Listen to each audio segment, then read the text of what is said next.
Fog lamp मी अजूनसुद्धा remove नाही केलेत. कितीच स्पीड घेऊन चालणार आहे. त्याला इकडे पण पोलीस असतात. जो जाम माझे ना घाणेरडे झालेत आजकाल.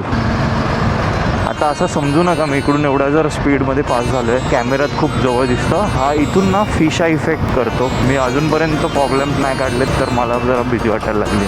कधी पोलीस पकडतील आणि बाजूला घेतील फॉग लॅम्पचा फाईन.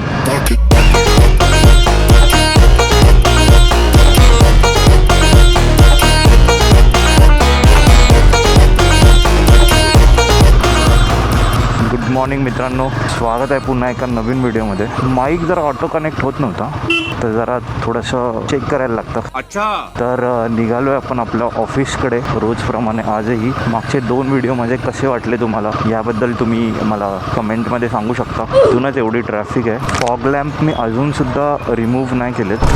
इथून मला जायची आता भीती वाटते कारण त्या दिवशी माझा इथे लिटरली अर्धा तास गेला. थोडंसं मला क्लिअर बाहेर निघू द्या, मी बोलतो तुमच्याबरोबर. मच्छी मार्केट असतं वेडनेसडेला, त्यामुळे इथे जरासं गोंधळ होतो गाड्यांचा. तर मी बोलतो फॉग लॅम्प अजून मी रिमूव्ह नाही केलेत. त्या दिवशी पोलीस कापूंना पण विचारलं आणि जरा थॉट्स आले डोक्यात. थोड्या रील्स पण बघितल्या, यूट्यूबवर शॉर्ट्स बघितल्या. 1-2 लोकांचे पॉईंट मला खूप जास्त पटले की फॉग लॅम्प लावायची वेळच येणार नाही जर आपलं रोड इन्फ्रास्ट्रक्चर तेवढं स्ट्रॉंग असेल. जसं की रस्ते अनइवन आहेत, खड्डे भरपूर, म्हणजे विजिबिलिटी, विलिसिबिलिटी. मुंह से सुपारी निकाल के बात कर रहे बाबा. इसके मुंह में पैदाशी सुपारी है. हां, विजिबिलिटी एवढी नसते. त्यामुळे म्हणजे बायकर वगैरे किंवा इवन 4 व्हीलरवाले जे फॉग लॅम्प यूज करतात ते त्यासाठीच यूज करतात. 4 व्हीलरचा फॉग लॅम्पचा कन्सेप्ट वेगळा आहे. ते कंपनी फिटेडच येतात. काही लोक आफ्टर मार्केट लावतात, बट त्यांच्यासाठी ते अलाउड आहे. बाईकसाठी अलाउड नाही आहे, that is I know. Even 4 व्हीलरमध्ये पण तुम्ही एक्स्ट्रा लावू शकत नाही. जे एक्स्ट्रा लाईट्स लावतात थारमध्ये वगैरे वरती किंवा असं, ते अलाउडच नाही आहे. ठीक आहे, चांगला डिसिजन आहे की रिमूव्ह करायला लावतात, बट त्याप्रमाणे रोडचं पण काम झालं पाहिजे. त्याप्रमाणे थोडं आपलं इन्फ्रास्ट्रक्चर डेव्हलप झालं पाहिजे हे मला वाटतं. बात सही आहे. कितीतरी वेळा असं होतं की खड्डा समोर असतो, लाईट आपली एवढी स्ट्रॉंग नसते जी कंपनी फिटेड असते. सो मग खड्डा एक तर आपटला जातो जोरात, त्यात मग बाईकचं काहीतरी नुकसान होतं, नाहीतर रायडरच्या डायरेक्ट ॲक्सिडेंट वगैरे होतं आणि मेजर ॲक्सिडेंट होतं. कारण खड्डेच डेंजर आहेत आपल्या इकडचे, साधेसुधे खड्डे नसतात. ये बड़ी अच्छी बात कही आप. आणि सगळ्यांकडे अशा ॲडव्हेंचर मोटरसायकल नाही आहेत किंवा अशा मोटरसायकल नाहीत ज्या सगळं सहन करू शकतील गोष्टी. मला पर्सनली असं वाटतं की म्हणजे मुंबईमध्ये अलाव नका करू तुम्ही. जर कोणाची ऑन दिसली लाईट किंवा कसं काय, त्याच्यावर तुम्ही फाईन मारा, पण काढून टाकण्याची गोष्ट नको. म्हणजे ते कवर असेल तर ठीक आहे, म्हणजे ह्याचा यूज बाहेरच होतो. मुंबईत असे कितीच आपण स्पीड ठेवतो बाईकला. आता मला एवढा मोकळा रस्ता मिळाला तरी मी 40च्या वरनं जाऊ शकत आहे कारण रस्ते तेवढे खराब आहेत. सेकंड थिंग, लोक फिरत असतात, रोड क्रॉस करत असतात, आणि त्या 40च्या स्पीडला आय डोंट थिंक सो हे फॉग लॅम्पची गरज आहे. काही गोष्टी आहेत की काही असे छोटे स्कूटीवाले किंवा असे साध्या बाईक एकदम ते फ्लॅशर लावून चालवतात सिंगल लेन रोडला, त्याच्यामुळे भरपूर त्रास होतो अपोजिटवाल्यांना. ते पण तितकंच बरोबर आहे, पण मग अशा लोकांना फाईन मारू शकता तुम्ही लोक. मी अजूनपर्यंत फॉग लॅम्प नाही काढलेत तर मला जरा भीती वाटायला लागली. कधी पोलीस पकडतील आणि बाजूला घेतील फॉग लॅम्पचा फाईन बोलून फाईन मारतील माझ्यावर. जरा मी सतर्क राहूनच चालवतोय गाडी. पोलीस दिसले की जरा पळायला लागते त्यांच्या नजरेपासून, नाहीतर आपल्याला आपली युनिव्हर्सल ॲक्टिंग करावी लागणार. क्या हो काका, ते फॉग लॅम्प काढायचे आहेत का?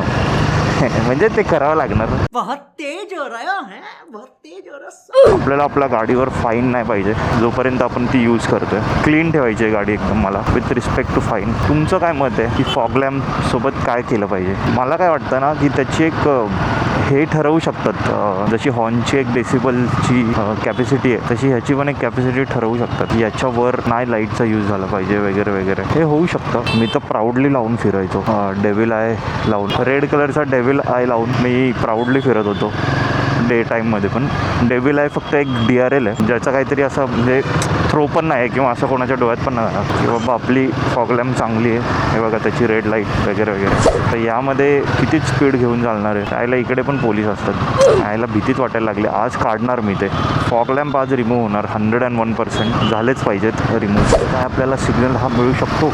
गेला, संपला विषय. पिवळा झाला रे तो कावीळ. जो जाम माझे ना घाणेरडे झालेत आजकाल. मलाच घाण वाटायला लागलं आहे. जूनच्या ऑलमोस्ट मिडपर्यंत पोहोचू आपण, पण अजून पण पावसाचं असं काय चिन्ह नाहीत की पाऊस कंटिन्युअसली चालू होईल किंवा इवन पुढच्या 2 दिवसात पाऊस येईल. हे असा माहोल ॲक्च्युली आधी मे महिन्यात वगैरे बनायचा. इकडे लस्सी वगैरे भेटते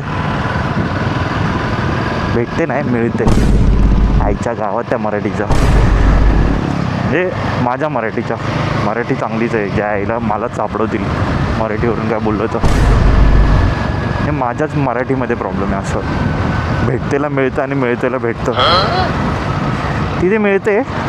सो हां बस दॅट इज दॅट.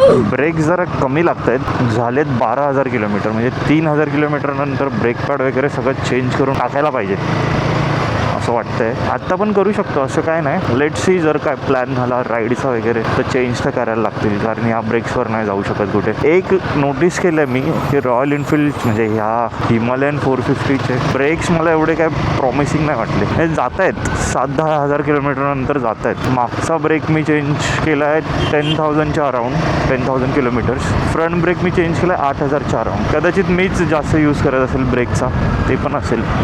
पण म्हणजे माझ्यासाठी पण नवीन एक्सपिरियन्स आहे.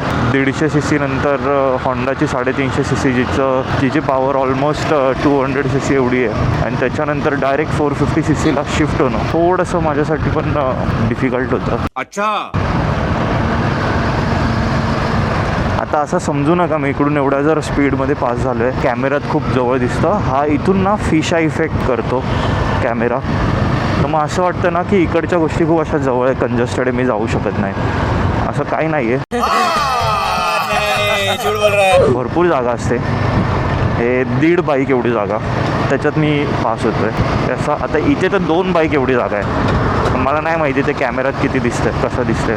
कारण यावरून मला घरचे पण बोललेले माझ्या, आणि माझ्या फ्रेंड्समध्ये पण बोललेले की अरे तू एवढ्या छोट्या छोट्या जागेतून एवढं फास्ट निघून जातो.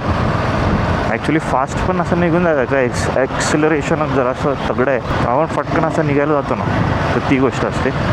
आणि जागा अशी छोटी वाटते. काही चला नाही, आरे कॉलनीचे स्पीड ब्रेकर जे लावले आहेत त्याचा फायदा पण आहे आणि थोडा तोटा पण आहे. तोटा या कारणाने की जरा ट्रॅफिक होते या गोष्टीमुळे कधी कधी, आणि फायदा हा की रस्ते फुल सुपर झालेत, तर लोक जाम स्पीडने चालवतात. ते ॲक्सिडेंट पण झालेले आहेत आरे कॉलनीत जेव्हापासून रस्ते बनलेत चांगले. मस्त काका, उडा आमच्यावर.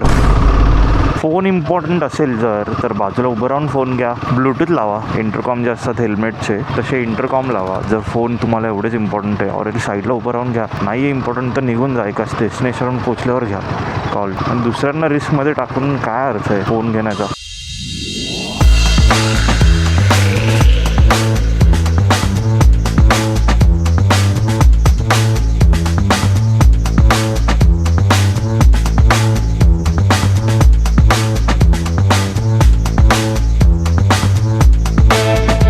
ऑफिसजवळ आपण पोचलो आहे. तर हा व्हिडिओ इथे मी एंड करतो आहे. व्हिडिओ आवडला असेल तर नक्की लाईक करा, चॅनलला सबस्क्राईब करा जर तुम्ही सबस्क्राईब केलं नसेल आणि माझा व्हिडिओ बघत असाल. फ्रेंडसोबत शेअर करा पूर्ण यूट्यूब चॅनल आणि माझा हा व्हिडिओ पण. आणि अजून बहुतेक मी अजून व्हिडिओ टाकलेत. उज्जैन सिरीज आहे, डेलीचे व्लॉग्स आहेत. डेली ब्लॉगच्या नावाने मी थोडं टाईमने टाकतो, पण आहेत, तुम्ही ते चेकआउट करू शकता आणि चांगल्या कमेंट करू शकता. सबस्क्राईब नक्की करा. भेटूया पुन्हा एकदा एखाद्या नवीन व्हिडिओमध्ये. तोपर्यंत टेक केअर.